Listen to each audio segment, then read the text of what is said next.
Actually, didn't make a shahakal on this. I made a shahakal on that. Okay. Good evening. So tonight is actually great. Since before COVID, since COVID hit, we didn't have people at the class. So everything was just live on the channels, but not in person. And this week, it was requested to come to a class.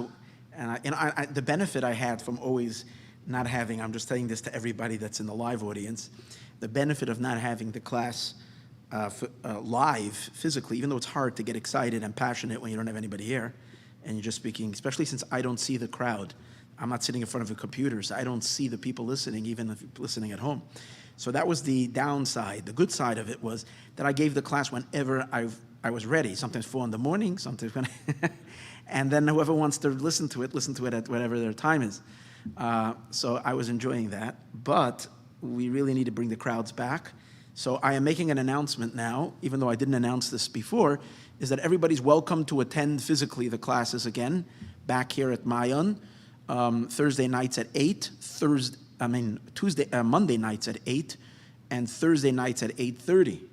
And it would be great. It'd be really, really fantastic to have people here physically, and that would really be special. So that's great news, and a special night. Tonight is, we know, a Hasidic holiday called Yud Beis Tammuz, the day that the 6th Chabad Rebbe was released from prison. And world Jewry was able to flourish afterwards in the way that, in addition to Soviet Jewry, but Jewry all across the world with all the work of Chabad and so on and so forth. So it's really a Yom Tov for the Jewish people. It's a Yom Tov for 2 days, Yud Beis and Yud Gimel Tammuz.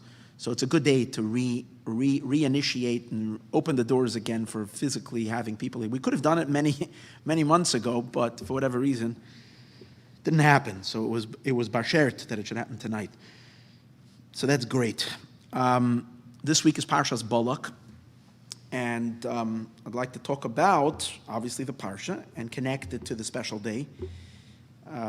So let's take a look at, and the way this class is going to work is we're going to do a little bit of a technical examination of a few verses, a few psukim, and as a result of us sorting it out and figuring it out technically, we're then going to have a very deep, rich, inner understanding of something, of the real, true inner power of the Jewish neshama, of the Jewish soul. So this week, the Parsha is Balak, and usually Chukas Balak many years go together, but this year we have time to focus on each one independently. So in Parshas Balak, we have the story of the Jewish people who are ready to enter. It's the 40th year, they're ready to go into the land, and they circled already the country of Moab. They were warned by God not to mess with Moab. Moab was to be conquered only in the days of Mashiach. Until the days of Mashiach, Moab is to be left alone. So the Jewish people circled around Moab, and they weren't going to harm the Moabites. However, when they came around on the other side, they encountered the Amorite kingdom, led by primarily Sichon, who was the king of the Amori, plus his buddy, the other giant, Og. And as we learned last week in the Parsha, the Jewish people requested passage. They did not allow passage to the Jewish people, and the Jewish people went to war. He came out to war against the Jewish people, and they decimated him. And that was like something that caused an enormous amount of fear, literally trembles in the entire region, because no one can take on these two giants. And if the Jewish people defeated them, this was like world news. The king of Moab, therefore, was really scared. Even though in truth he hadn't have what to be scared, because God had warned the Jewish people, and I guess he knew somehow that Israel will not start up with him, but just because of the close proximity that the Jewish people were literally at his boundaries, he was terrified.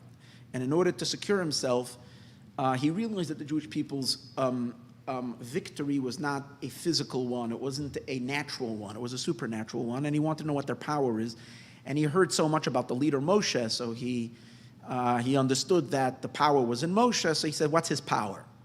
So he went to ask the Midianites, because Moshe spent many years in Midian. As we know, when he ran away from Pharaoh, he ran to Midian. They wanted to kill him in Egypt. So when he was in Midian, he said, let's go check out with the Midianites. What do they say? And they told him his power is in his mouth. So they said, okay, so that means he has the power to bless, to curse, to pray. That's his power. And as a result of that, they said, if we're going to defeat him, we're going to fight him. We can't fight him by the sword. We have to fight him with someone who also has the power of the mouth. So they went to get him. They went to Bilam. Bilam was the great prophet. And they hired Bilam, or he wanted to hire Bilam, said, I'm going to pay you a crazy amount of money, come curse. God told Bilam not to go. Bilam insisted. In the end, Bilam went. God gave him permission. He went, and the rest of the Torah portion describes how Bilam is attempting to elicit a curse. He's attempting. Obviously, he realizes he can't just say whatever he wants. He's connecting. That's the point. He's channeling. That's what a prophet does. A prophet channels. So he's got to hook on to a certain channel and channel down God's word. So he's channeling, and he's hoping to catch and to evoke wrath and anger. And I guess he had various different methods of doing that to tune into God's wrath. That was his power. And then to focus it wherever he wanted. Of course, there is something called God's wrath. So he wanted to focus in on that wrath and direct it. In the end, it didn't work out for him, because all the curses that he wanted to utter were flipped over. As the verse says, Vayahafach Hashem Elokecha, that God flipped over the curses, lebracha, to a blessing. Okay. So now, there were 3 attempts that he made to curse the Jewish people. Balak took Bilam. Again, Balak is the king of Moab. He took Bilam up to the top of a mountain. In other words, he felt that by him looking at the Jewish people, he can kind of connect to their energy and then bestow a curse upon them. So he took him up to various different high locations where he can see them and so on, as we'll see. And Bilam makes 3 attempts to curse them. Each time, he gives blessings instead of curses. We are going to learn the first attempt. We're going to go through the verses and see what he says. Okay. So he takes him up on the top of the mountain. This is in Perek Chav Gimel, chapter 23. And we are holding by verse... the pasuk we are going to focus on is verse number 9, pasuk tes. Perek Chav Gimel, pasuk tes. Kimarosh tzurim erenu. But I'm going to read for a moment a few verses before that, just so we get a context of what's going on. So he takes him up on the top of the mountain, as it describes over here, and Bilam tells Balak to go and offer some sacrifices. I guess that was part of the process. You're going to connect to God. You're going to offer some sacrifices and so forth. And then God, in verse number 4, pasuk Daled, it says, "Vayikra Elokim el Bilam." God encounters Bilam. In other words, Bilam makes a connection. He suddenly picks up a channel where God is speaking to him. That's what a prophet does. A prophet is able to channel in. So now Bilam says to God, I've done my preparations, God. I'm ready. Let's go ahead. Let's do this together. God puts words in the mouth of Bilam. Return to Balak. And this is what you should say to him. So he returns to him. And Balak is standing next to his sacrifice. He and all the ministers of Moab. So there was a whole entourage there. It wasn't something that was done quietly. This was the most embarrassing thing, both for Bilam and for Balak. Because, Balak is, he has all of the Congress and the Senate. They're all standing over there. And it was Balak's brilliant idea to go ahead and get Bilam. And now they bring Bilam, and he's supposed to be the one who's going to harm them. And in the end, it ends up that he's giving them the greatest blessings the Jewish people ever got were from this Gentile prophet, was from this incredible anti-Semite. And now he begins with a parable. This is a very important idea. Okay, look at that word. He raises his metaphoric, he's speaking as prophets spoke in metaphors. And he says, Min Aram, from Aram, which is a place, Yancheni Balak Melech Moab. Balak, the king of Moab, is leading me. He led me. Meharare Kedem, from the ancient mountains. L'cha orali Yaakov, go curse for me Jacob. Go curse Jacob for me. U'lecha zayama Yisrael, and go ahead and evoke wrath on Israel. So the first words he says is Ma ekov loika bekel. What can I pronounce a curse? God does not curse him. Ma ezim, how can I evoke wrath? Lo za'am Hashem, God is not being angry. It says that every day God releases one moment of anger in the world. It's necessary so that the wicked can be punished. And those days God did not get angry on purpose. So he couldn't find. He was seeking to tap that moment and he couldn't get into it. Because those days God wasn't getting angry because he was protecting Israel. And here's the verse that we're going to really spend time on. He says, Ki meirosh tzurim arenu, because from the tops, from the peaks of mountains, arenu, I see him. Umigva'is, and from hilltops, ashurenu, I gaze at him. I gaze at Israel, simply, from a very high place. And what do I see? I see hein am levadad yishkon, they're a nation that sit alone, ubagoyim, and amongst the nations, lo yischashev, they're not counted. They are a one and only people, they're not counted amongst the nations. So in other words, instead of saying bad things about Israel, he's praising them. He's praising them enormously. And he says, I'm seeing them from the... Now what does he mean with these first words? I'm looking at them from the tops of mountains, and from hilltops, I see them. What does he mean by that? So the simple meaning, almost all the commentators, Ramban, Rabbeinu Bechaya, who else? Evan Ezra, not Rashi, we'll see in a minute. Almost all commentators, what's their commentary? Their commentary is simple. Where was Bilam standing? The verse says very clearly, he took him up on a high mountain. Balak took Bilam up to a high mountain and he's looking down to the desert and he sees the Jews spread out there. So that's what he means when he says, Ki meirosh tzurim, from the tops of mountains, erenu, I see him, who? Israel. Umigva'is, and from the hilltops, ashurenu, I get to see, I'm staring at them. Okay? So that's what it means. I see him from the tops of mountains. And that's almost all the what we called pashtanim. What is a pashtanim? All those who explain Chumash, trying to keep to the literal explanation, trying to keep out from the midrashic world. Rashi, however, is who is supposed to be the one who stays in the literal, does something interesting. What does Rashi do? What is Rashi saying? Let's take a look at Rashi. You'll read it with me inside. What? Yeah, because he sees Israel. Israel is one nation. Okay, it's a nation, it's a people. He's referring to the people. But here's the thing. What does Rashi say? Ani mistakel b'rashisam u'b'tchilas shershehem. I am looking at their beginning. I'm looking at their very, very, very, very origins. I'm looking at the origins. I'm looking at the historic origins of the Jewish people. V'ani roya oisem, and I see them miyusadim. I see them founded v'chazakim, and strong. Katsurim u'giva'os. I see them rock solid. They're like mountains, like firm rock mountains, and like hills. Halolo. Al yedei avos v'imois, through their fathers and mothers.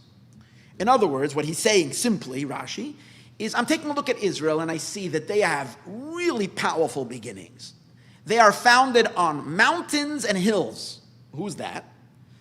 The mountains, again, the simple meaning how everybody learned Rashi.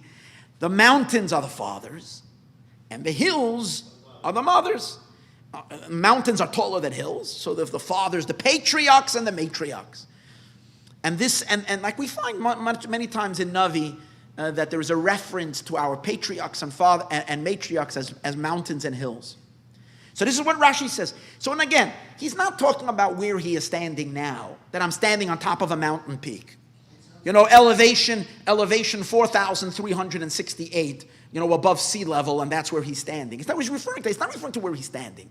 He's referring to that the Jewish people, when I see him, I see Israel, I see them like mountains and hills, firm and solid, and I can't mess with them. That's the idea. They're strong. They're not demolishable. They're not destructible. I can't destroy them because they're firm, they're solid, because they have such great fathers and mothers, and therefore they're too solid to destroy. That's what Rashi says. It's explaining how he's going to get to the blessing. He's then later going to bless, but he's saying first he's explaining like who they are and what they are, and therefore they're not curseable. That's the simple meaning.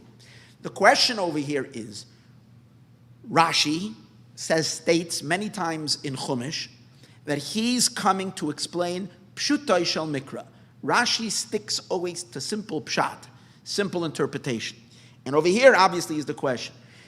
All the other commentators who explain according to pshat are explaining it in the most simplest way possible. That what? That when he says, I'm on top of a mountain, I'm seeing him from the mountains, it's not some discussion about the Jewish people that they are compared to mountains and hills, and this means fathers and mothers.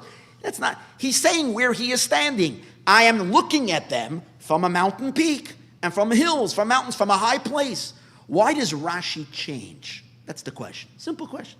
What forced Rashi to go ahead and seek out Midrash? Now, it's interesting. Rabbeinu Bachaya, great commentary on Chumash, Rabbeinu Bachaya says, he says explicitly, the simple pshat is that he's seeing them from a high place. The Midrash, according to Midrash, is that this is referring to our fathers and our mothers, peaks and hills, and so on and so forth. So you see clearly that this is a midrashic way of thinking. This is not simple interpretation. Rashi, who is simple, why doesn't Rashi stay to simple? That's the question. Now, one of the commentators, a pirush on the Midrash, the Maharzah, is a pirush on the Midrash, says very simple why Rashi diverged from the simple reading and took a midrashic approach. He says, because if you're going to say it means that I'm looking at them from a high place, why was that important to say? Who cares where he's looking at them from? I am now standing at a high place and I'm looking down at Israel. Why is that important in the message that he's on a high place? But if you're going to learn like Rashi says, this is an explanation why he can't curse them.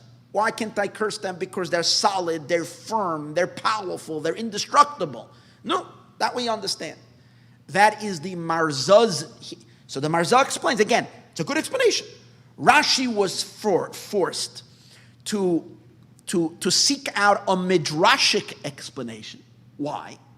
Because the simple explanation that he's on a high place just doesn't explain why is he talking about this. Who cares that he's in a high place? Why would that be necessary? However, we can't accept that. It's not a good argument. Not a good argument.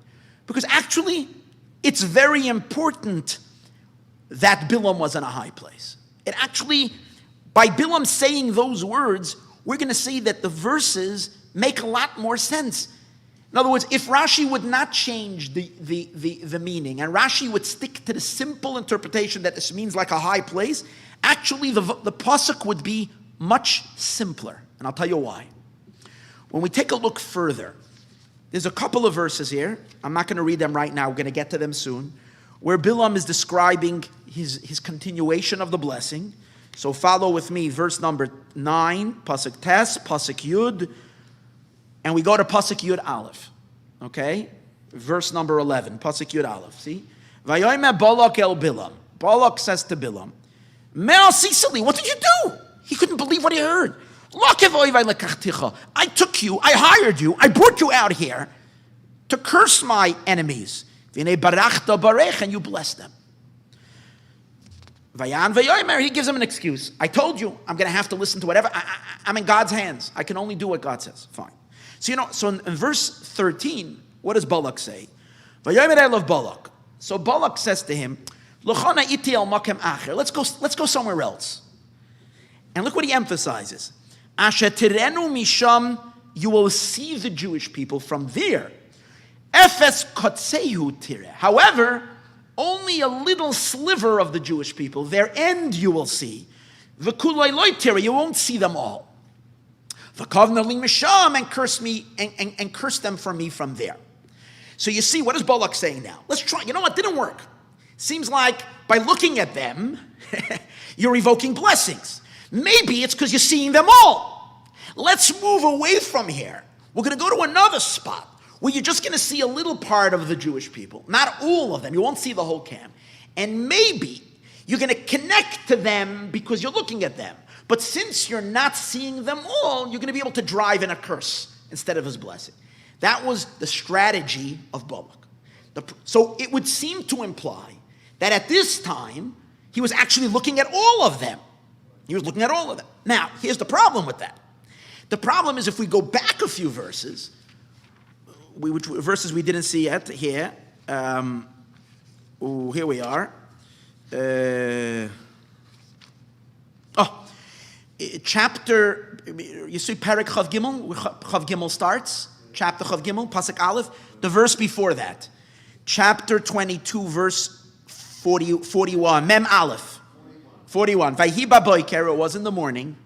Vayikach Balak as Bilam, Balak took Bilam up. Vayaleyu, when he brought him up, Bamos Baal, a place called Bamos. Bamos means the heights, a high place. Vayar Misham, he saw from there, Kitzei Ha'am. He saw only part of the people. That means the first place they were standing, let's say they were standing at this and this peak. At that peak, they were only able to see part of the people, not all of them. So clearly, the last time he also only saw part of the people. So what does Balak mean a few verses later? And he says, you know what? Perhaps it didn't work because you were looking at all of them. Now I'm going to take you to a place where you're only going to see part of them. It seems like the verse is contradicting. Earlier, he also only looked at some of them and not at all of them.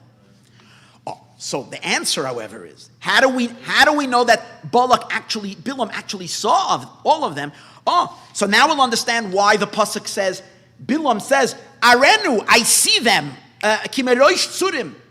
Bilam himself is saying, I am Kimerosh tzurim Arenu, I see them all. Umigvois, and from hills Asherenu, I see them all. So Bilam is actually saying, not like it says earlier that he saw a sliver. He sees them all. What would it mean? How?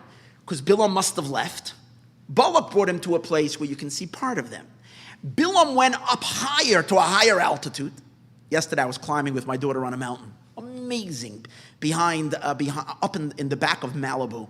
The area, I forgot what it's called, but the place that I climbed up was called, I forgot the name. An amazing view. So you can see different altitudes. You know what, the vistas that open up are completely different. Like from your place, the higher you go, the view changes because you get a better. So could it be that initially when Balak brought him up, he brought him to a place where he can see part of them. Bilam went up higher, and from there is where he saw all of them. Now Balak is saying to him, "That's no good. But you ruined it. You looked at them all. I don't want you to look at them all. Let's go to a different place where you'll only be able to see some of them and not all of them." Now we'll understand why the pasuk has to say, again, according to the first interpretation.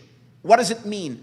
From the tops of mountains I see them. If we would learn the simple meaning, that when he says from the tops of mountains I see them means literally that he's standing on top of a mountain and he's looking down at the Jewish people.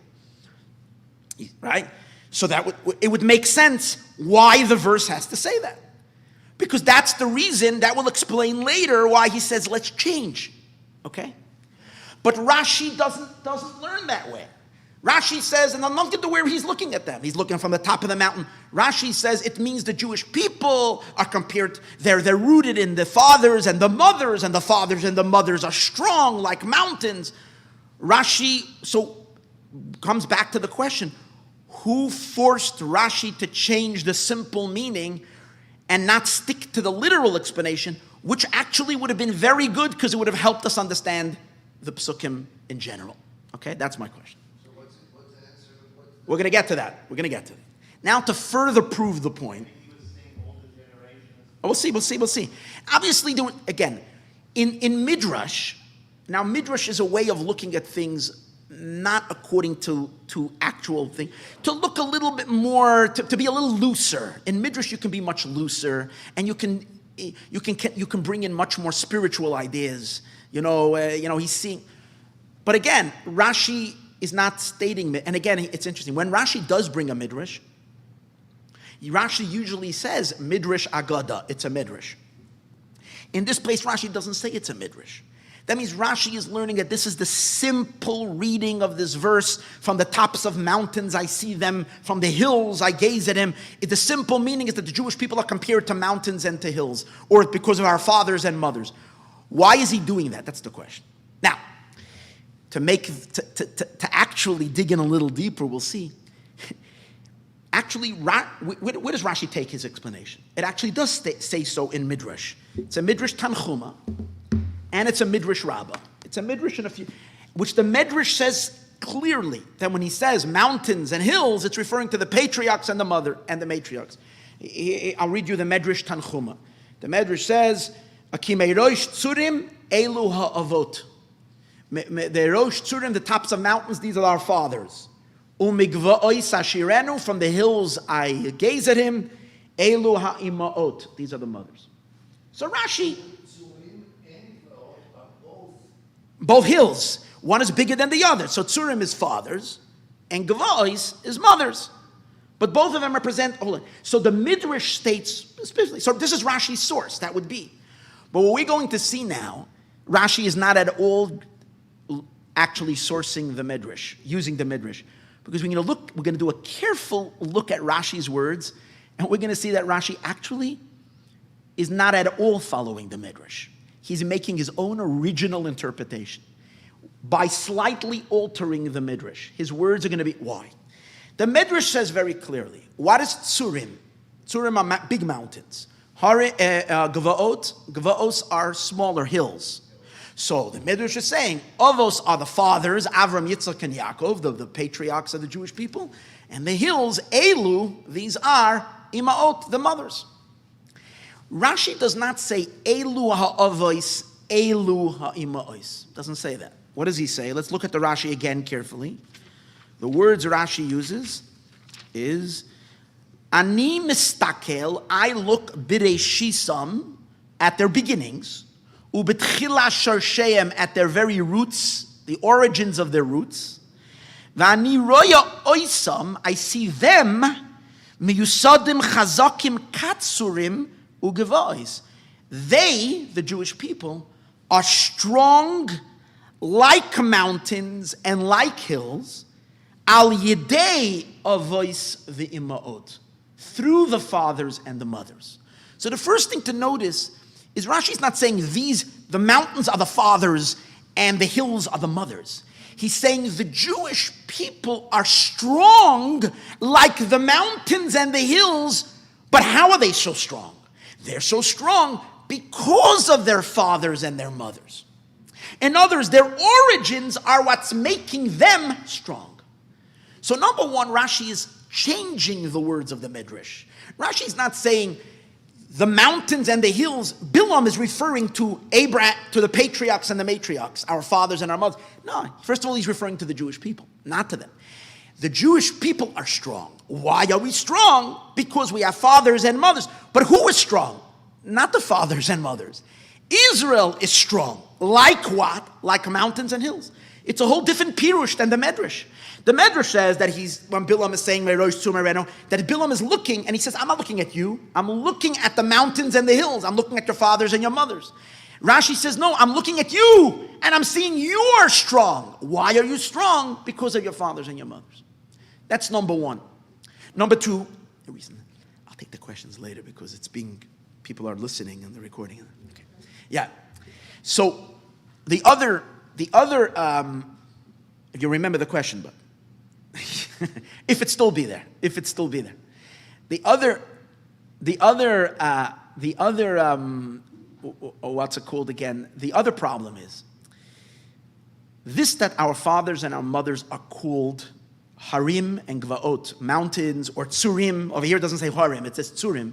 And Amos is something that we find many times in Navi. We find it in Scripture quite a lot.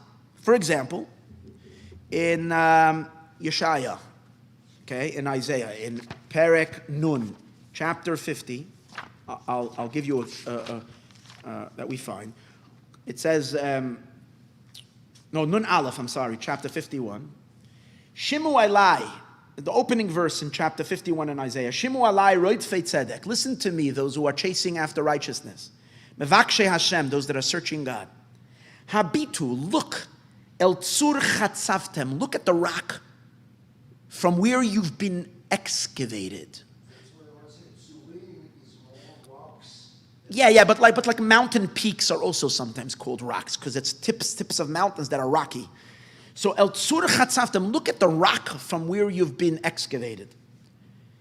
And what does Rashi say? What does Tzur? What does Rashi say Tzur? That means, Mihu Hatzur, who's the rock? Hu Avram Avichem, that's Abraham your father. The next verse says it very clearly. The pasuk says openly, when in continuation to look at your rock from where you've been excavated, Habitu el Avram Avichem, look at Abraham your father. This is one example where you see in Nach, in Navi, that our fathers and mothers are called rocks, hills, rocks, mountains.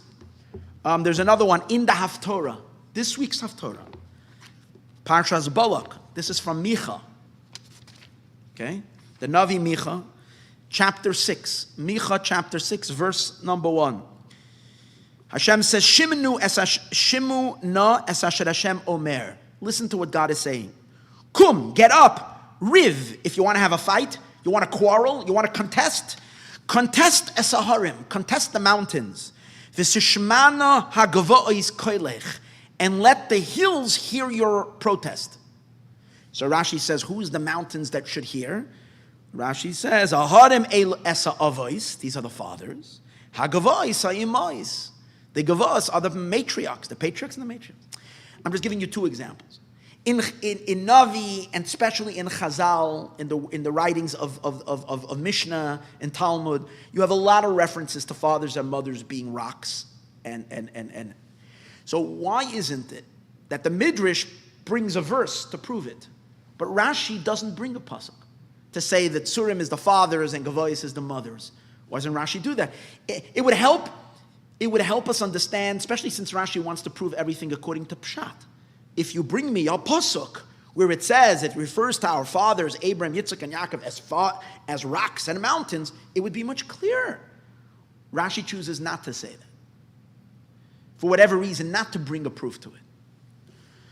So all of this is leading us to what I started hinting to you earlier. Rashi is not at all following the Midrash. Rashi has his original explanation in this whole thing because Rashi was bothered by by a very, very simple question. This is the Rebbe's, the Lubavitcher Rebbe's original thought. The Rebbe had has a brilliant way of learning Rashi. So the Rebbe says, and it's amazing because sometimes like you take a look at all the commentaries and everybody gives their explanations and the Rebbe knocks them all off. And the Rebbe says, we have to take a step back. We have to look at the whole story. And then we see something, we see what was bothering Rashi. And after it's so brilliant, but afterwards it's like, yeah, it's so simple. Why did nobody think of that? and then he offers explanation. So the Rebbe says there was something bothering Rashi over here, which made Rashi not be able to learn that Bilam is standing on a mountain, that when he says, I'm standing on a mountain and I'm looking at the Jewish people, he's referring to him standing on a mountain. And it's one word. What's the word? As an introduction to all of Bilam's words, let's go to the pasuk. I read to you verse number 9. Let's go pasuk Zion. Go back. Pasuk Zion, verse 7. You see? On the bottom there, Vayisa Mishaloi. Parak Chav Gimel. You see it? Zion. No, which page are you on? On the same page that he's got. Yeah, there you go. Yeah. You see the verse? Vayisa Mishaloi, and he raised his metaphor. Vayomer, and he says. And the Rebbe says that one word, metaphor. The verse is saying clearly that Bilam is going to tell you a metaphor. So the Rebbe says, hold it. Let's take a look at the next 3 verses when Bilam is speaking, and let's try to find the metaphor. What's a metaphor? A metaphor is when you're trying to say something, but you're not saying it directly. You're comparing something to something else. You're doing a comparison. One thing is compared to something else, and that's the idea of a metaphor. Right? It's a parable, like a mashal. A mashal means a metaphor. So therefore, our verse must... One second. So there has to be saying a metaphor. It can't be straight talk. It has to be metaphoric. Something has to be a metaphor. Then the Rebbe says, hold it. Take a look. In the next 3 psukim, there isn't one word that's a metaphor. Let's see. Let's read together. Let's see. The first thing he says, Vayomer, this is what he said. Let's read all the words that Bilam says. Min Aram yanchenu Balak. From Aram, Balak is calling me. Aram is a place. And that's where Balak called him. Melech Moav, the king of Moav. Meharei Kedem, from ancient mountains. That's not a metaphor. These were old mountains. L'cha Arali Yaakov, come curse Jacob. U'lecha za'ama Yisrael, and evoke the wrath against Israel. Nothing metaphoric over here. And then he says, wait, Ma ekoiv loy kabekel. What can I curse? It's nice language, but there's no metaphor here. Ma ekoiv loy kabekel. What am I going to curse? God did not curse. Ma ezoim loy za'am Hashem. What am I going to evoke wrath? God did not evoke any wrath. Oh, now let's skip this one line over here. Let's skip Mirmeirosh Tzura Merenu. But not the whole verse. The second half of the verse. Hein am levadad yishkon. Hold on. No, let's read the beginning of this. If we're going to learn the simple meaning, like all the other commentators, because from the tops of mountains I see him, literally, I'm standing on a mountain, I'm looking down at them. Is there a metaphor here? No. Umigvoisem, from the hilltops Asherenu, I gaze at him. Is there a metaphor here? He's on a high place, he's looking at them. Hen am levadad yishkan, the Jewish people live alone. Ubagoyim lo yischashav, they don't mix with the nations. Is that a metaphor? No. So perhaps we can say, here's we can probably say, maybe it's a metaphor. Mimana afar Yaakov, who can count the dust of Jacob? Perhaps, now we hit the metaphor. Why? Because what does it mean, the dust of Jacob? So all the commentators say, besides Rashi, a lot of the commentators say, who can count the dust of Jacob means that the Jewish people are as numerous as the dust. Dust is a lot. God told Israel they're going to be as numerous as the dust. So the dust is so much. And Mispar Esrei Yisrael, and who can count a quarter of Israel, whatever. So we can say that this is the metaphor because he's comparing the numerousness. He's comparing the Jewish people that there are so many. How much? Like dust. That's a metaphor. That would be able to. It would be good. But Rashi can't say that because Rashi has a different interpretation on Mimana Afar Yaakov. Rashi says, who can count the dust of Yaakov? Yaakov says, Kit Targumo. I like the Targum. When you look at the Targum, what does Targum say on Afar Yaakov? The Targum says, Mon Yechol Lemimne, who can count the Adikayot the base Yaakov, the children of Yaakov. Now children, so dust is not that they're compared to dust. Dust actually means the children. Why? Because in Hebrew, the word afar, the reason why dust is called afar, because it's very thin and small. Like the word in Targum, adikaya comes from the word dak. Dak means thin. So children, because they're small, they're infants, are small people. So they're afar. So that's not metaphor. That's a name for children. Or, like some want to say, the word afar comes from the word ofer ayalim. Like in Shir Hashirim, it says ofer ayalim. Ofer ayalim means a young buck, a young gazelle, ofer. So according to that, afar comes from the word ofer, which means young. So there's no metaphor here. Mimana, who can count the youngsters of Jacob? And that's the name of youngsters, is that they're called, it's not that they're compared to dirt. It's not again, what's a metaphor? I'm comparing one thing to something else. But there's no comparison to anything else. There's not one word of a metaphor. And Rashi's second pirush, that's one pirush. Rashi's second pirush on Afar Yaakov, who can count the mitzvot the Jewish people do with dirt? We do a lot of mitzvot with dirt. What are the mitzvahs we do with dirt? Number one, we cover up the blood of an animal. Interesting, Rashi doesn't say we bury someone in the dirt. That's a mitzvah. Rashi doesn't say that. He says we cover up when we shecht a bird or an animal. We don't have to do it by a cow or a sheep, but when you shecht, it's called kisoy hadam. You cover up with dirt. Another mitzvah you do with dirt is by the soto, when you check the woman if she was unfaithful to her husband. You take dirt and you put it in the water and you mix it and you give it to drink the soto. So there are mitzvahs that the Jewish people do with dirt. And that's the meaning, Mimana Afar Yaakov. Who can count? Comes out that Afar Yaakov, following, Afar Yaakov, according to Rashi, doesn't mean something that's compared to dirt. It means literally dirt. according to this, there's no metaphor. Every verse we read till now is not a metaphor. Now, it's interesting. The next few times, now you might say, yeah, this is. Who says that every time metaphor means metaphor? I remember I said in the beginning, Bilam speaks 3 times. Actually, he speaks 4 times, but the last time he's not directing towards Israel. 4 times he speaks. Each time it says he says he started with a metaphor. Vayisa Mishalai.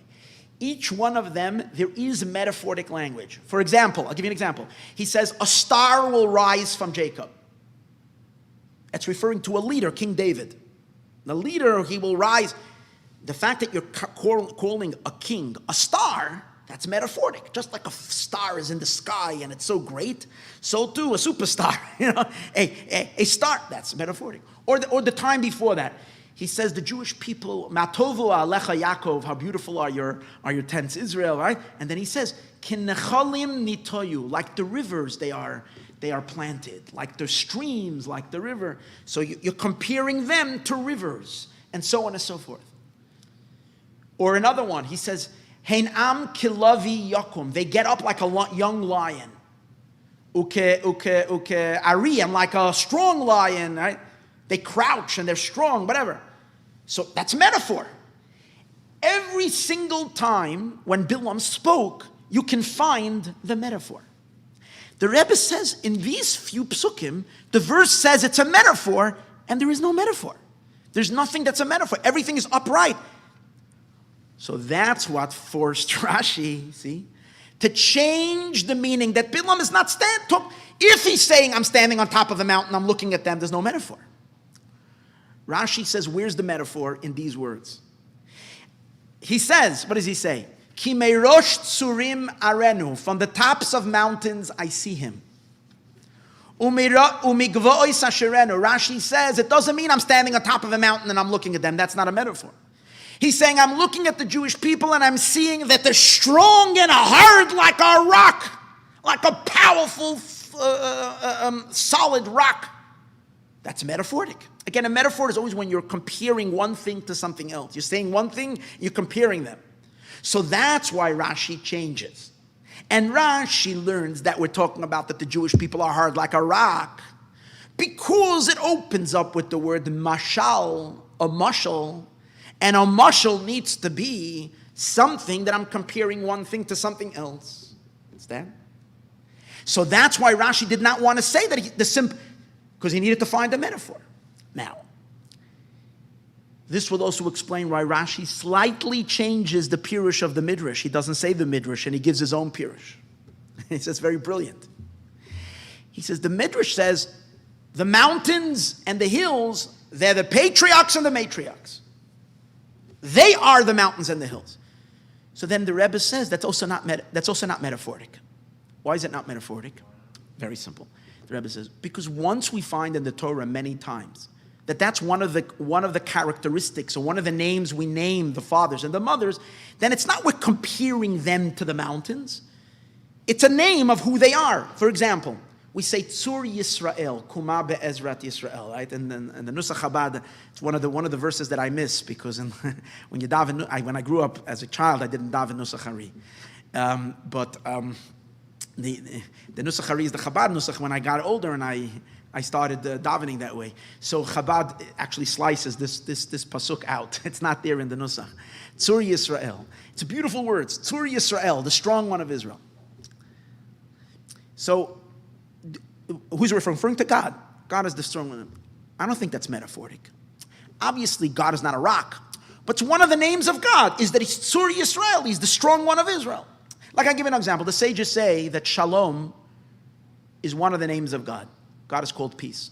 Shalom. Obviously, God is called a peace because everywhere there's a presence of God, there is peace. God brings peace. He's the ultimate unifier between opposites or whatever the explanation is. But it's not metaphoric. It's one of His names. So Rashi can't say like the Medrash, that what? That Bilam is saying, I see them, I see their mountains, because then he's not comparing something to something else. He's just talking about a fact. I see their mountains, I see their source, I see their beginning. That's why Rashi says, no. Bilam is not talking about fathers and mothers. He's talking about the Jewish people. They are strong. He's talking about the strength of Israel. What's Israel's strength? The strength of Israel, how strong are they? He's giving a comparison. They are strong like rocks and like hills. And that's right?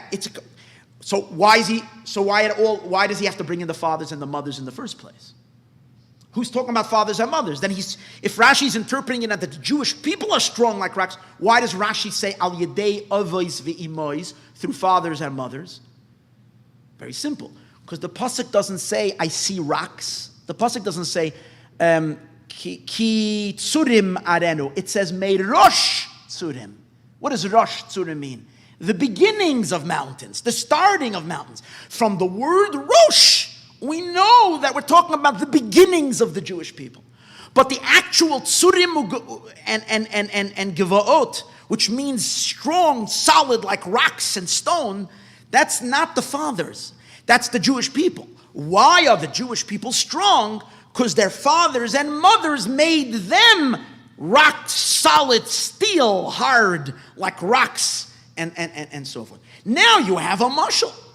Understand? It doesn't matter where the evil stand.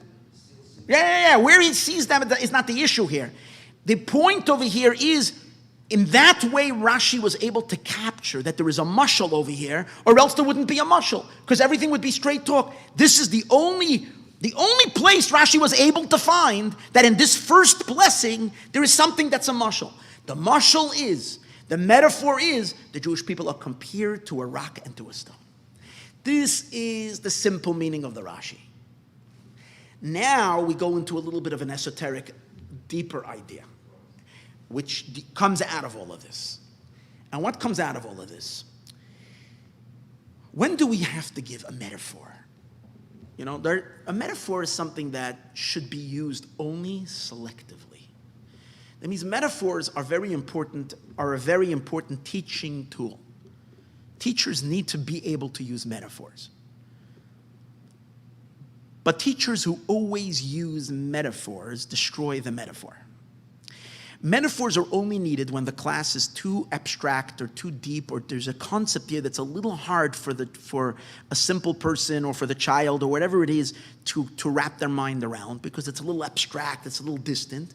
So you find something similar that's closer to the world of the student, and you give a metaphor. And from understanding the metaphor, they can understand an abstract concept. I'll give an example. The teacher is teaching, first graders, 5-year-olds, the concept that 2 + 2 is 4.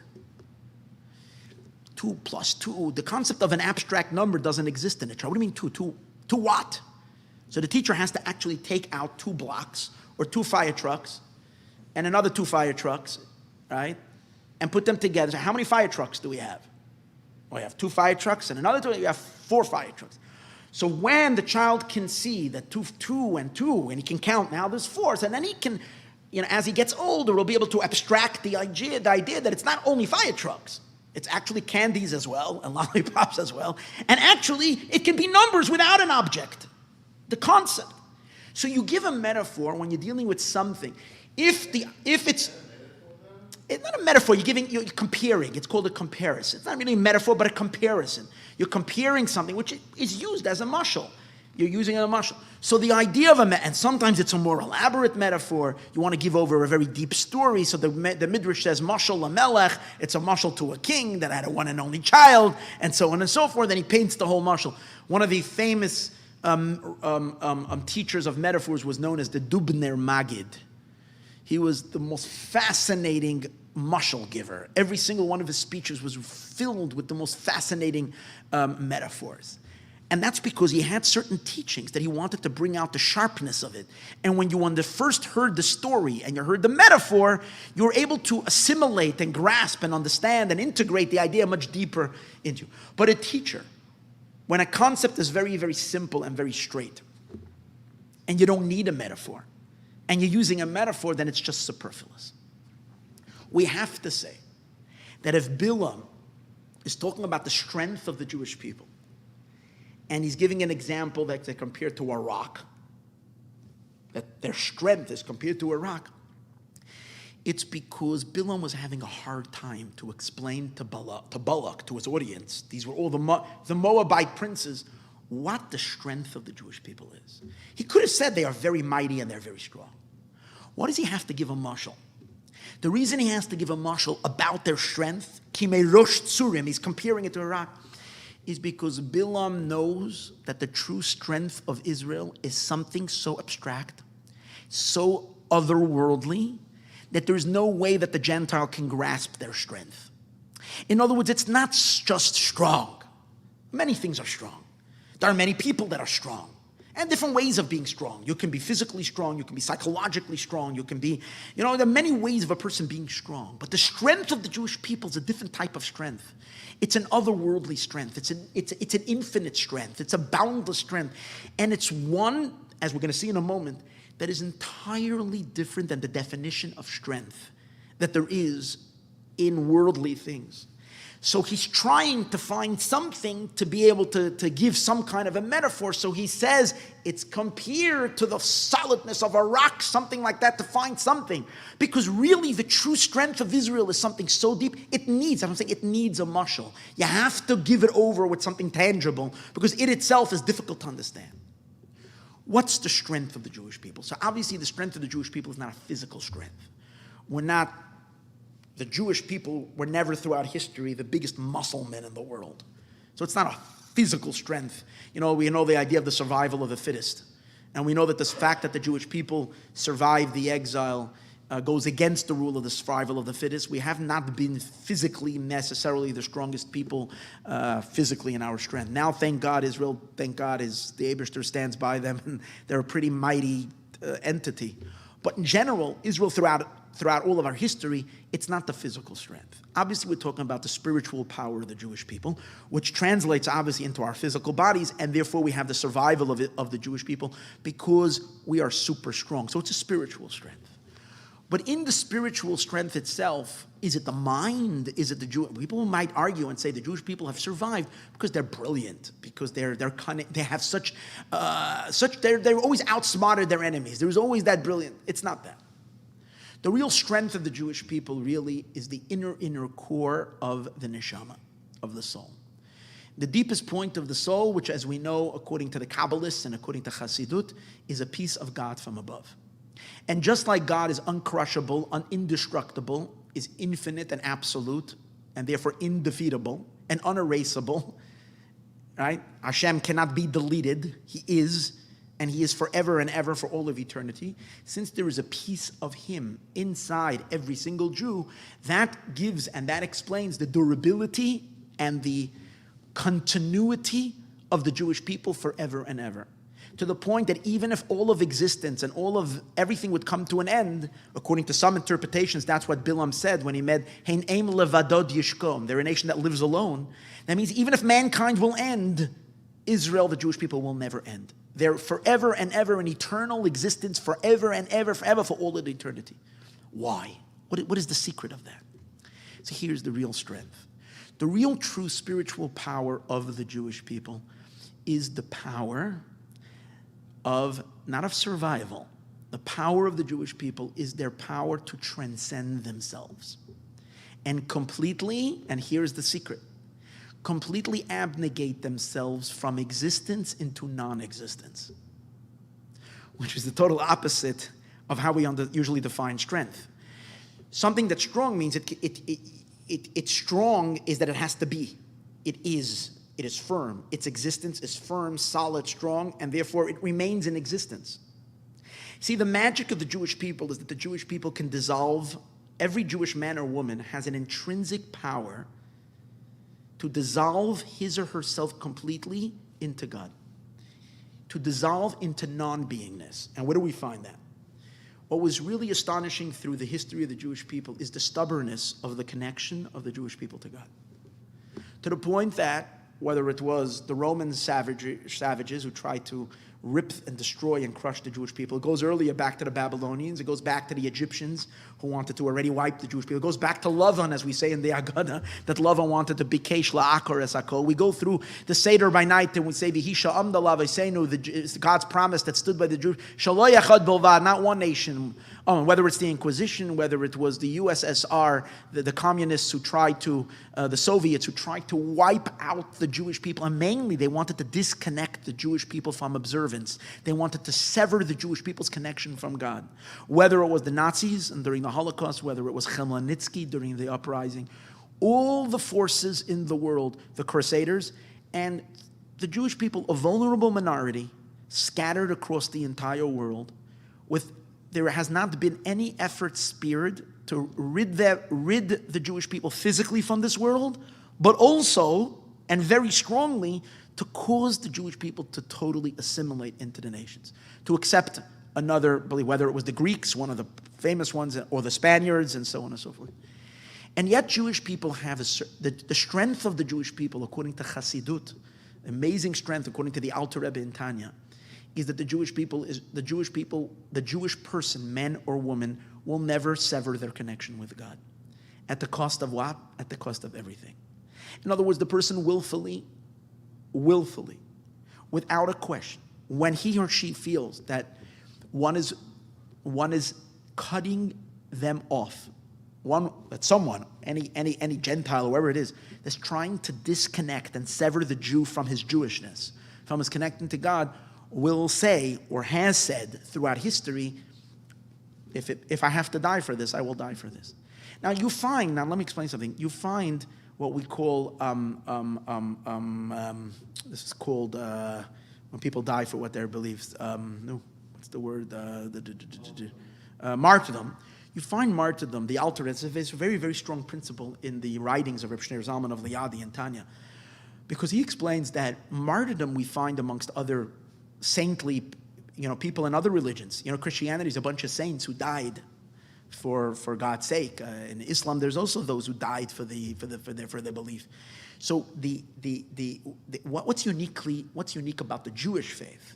So the Alter Rebbe explains an interesting thing. He says that usually in other circles, when people gave up their lives for their belief, it was people who practiced and were very pious and very devoted during their lifetime to their religion, to what they believed in. And when someone wanted to erase what they believed in other words, they identified so much with what they believed in to the point there was no point for them to going on and living their life if it was against everything they believed in. But these were people who you saw in them, you recognized, you saw, you felt, you recognized that they are living all their life. They were like the super holy religious of the religious. Amongst the Jews, it was the simple people, and it was many times the people that were unlearned, uninspired, not rabbis, not the great thinkers, not the great leaders. It was like all across the board. And many times, people that were pretty much sinners during their life, people that didn't care so much about Judaism during their life, didn't care so much about the mitzvot, but yet, when they wanted to force them into the church to baptize them, they were willing to take a plunge of the dagger in their heart. They were willing to be burnt in the fire. They were willing to be killed. Like we have masses of communities, and they weren't tzaddikim. It was young and old. And the Alter Rebbe proves from this that it's almost instinctive. It's not impossible. We did find Jews who left their faith and left. But for example, today's days, when you have so many Jews who are assimilated and so on, it's not that they gave up being Jewish. If you tell them that they're not a Jew, they get very insulted. It's just that they're not necessarily connecting Judaism with what we understand as Judaism, as Torah Judaism. But people are very proud of their Jewishness, and don't you dare tell them that I'm not Jewish because I'm pro-Palestinian and so on and so forth. Quite on the contrary, he or she feels that that's his Jewishness. In other words, that's the way I fight for what in the minds of some people.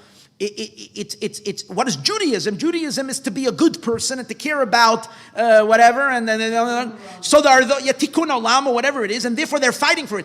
But for that they'll fight to the very, very death. In other words, a devotion that's almost insane, that's beyond being this.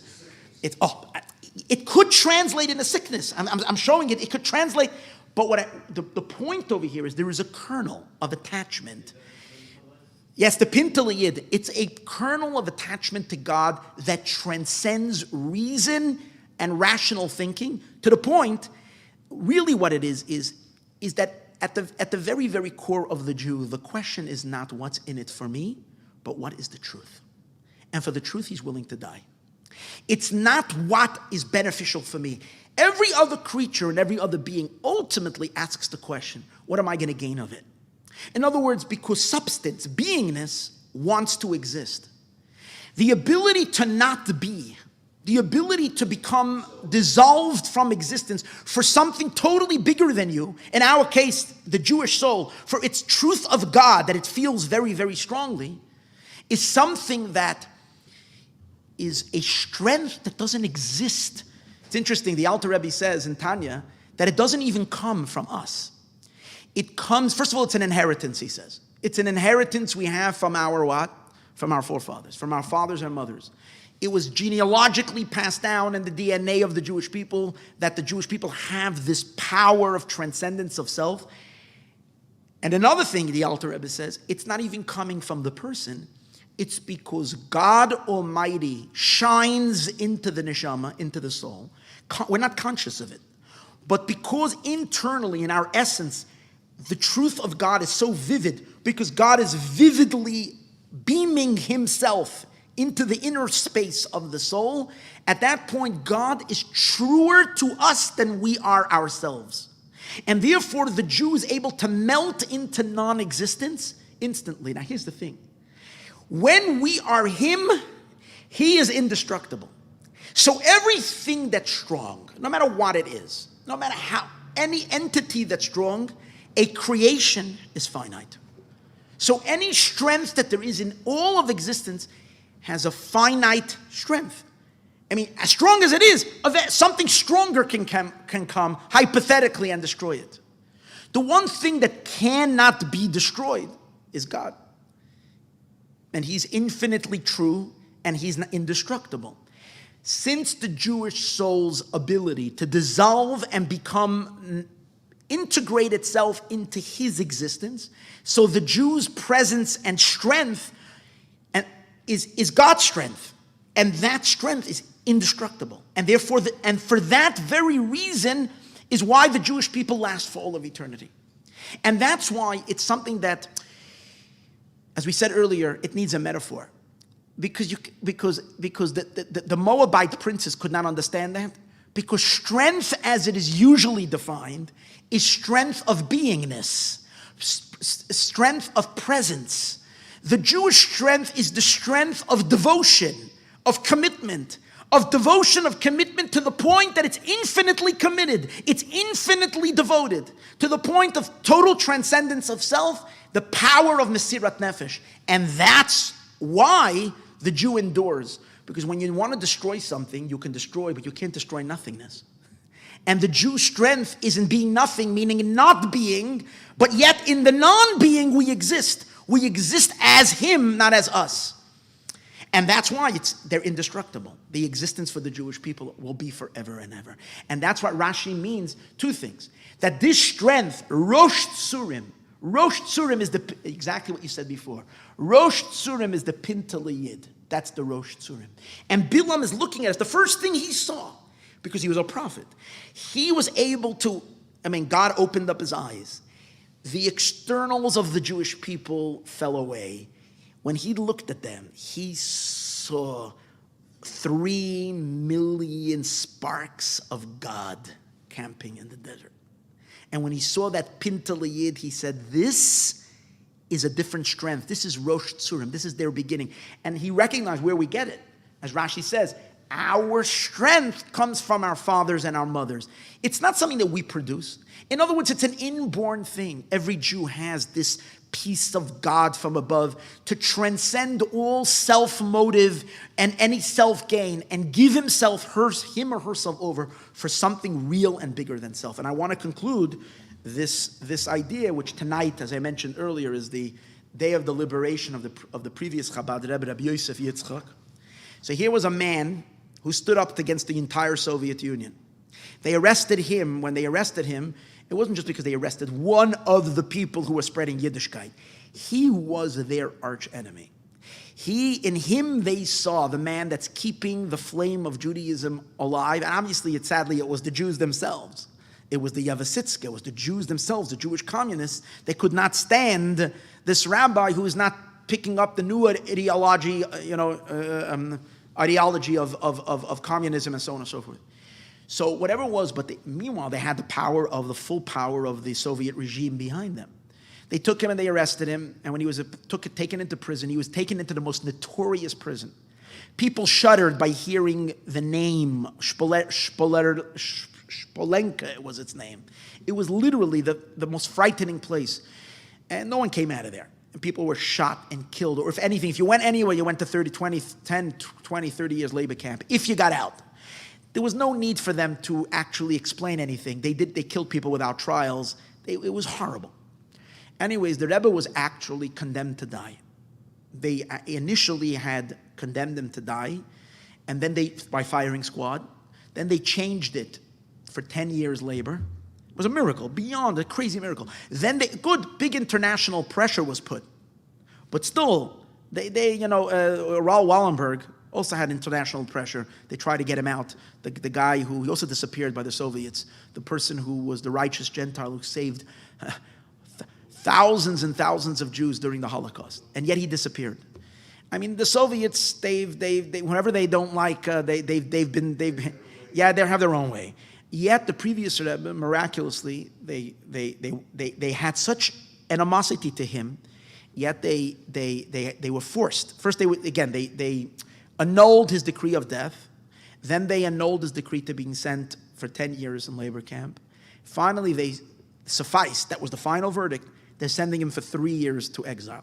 And exile means that you live in a forsaken Siberian corner somewhere, and he wasn't working in a labor camp, but you're really cut off from everybody. And most people who went to these places, the living conditions, especially someone who was not physically fit for it, wasn't used to that, most of the people, either they would die or get very ill. He was at that time in his 50s. When they sent him off, this is the 6th Chabad Rebbe, Rabbi Yosef Yitzchak, the Rebbe's father-in-law. When they sent him off to prison, to exile, his Hasidims came to say goodbye to him. And he was standing on the train platform. Now imagine this.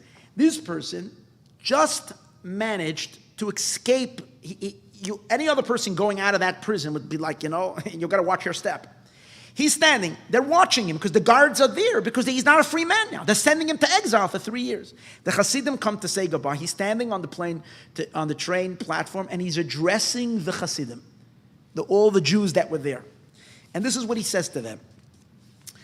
He says he says a quote from his father. These are his words. It's not with our will that we left the land of Israel. We as a Jewish people. It's not with our will that we left the land of Israel.